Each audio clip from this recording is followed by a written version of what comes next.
महाराष्ट्राचा आवाज, आपल्या हक्काचा। सदरचा गुटखा वाहन होत असल्याबाबत माननीय पोलीस उपायुक्त श्री पठारे साहेब यांनी आम्हाला माहिती दिली। त्या माहिती दिली त्याप्रमाणे त्यांच्या सूचना व आदेशांप्रमाणे सरांना मिळालेल्या माहितीप्रमाणे आम्ही त्या ठिकाणी गेलो असता त्या ठिकाणी एक मोटरसायकल होती। त्या मोटरसायकलवरील इसम जो आहे तो आमची गाडी पाहता निघून गेला। आम्हाला त्याचा संशय आला।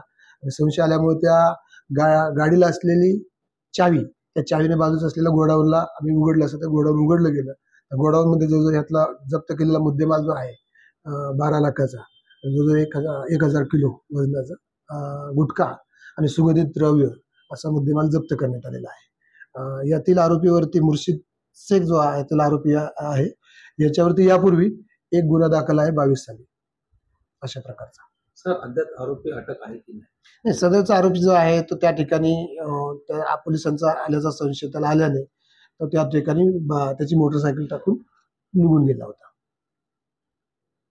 तुमच्या परिसरातील काही घडामोडी किंवा समस्या असतील तर आमच्या वृत्तवाहिनीला संपर्क करा आणि तसेच सतत अपडेट राहण्यासाठी आमच्या वृत्तवाहिनीला सबस्क्राइब करा आणि बेल आयकॉन दाबायला विसरू नका।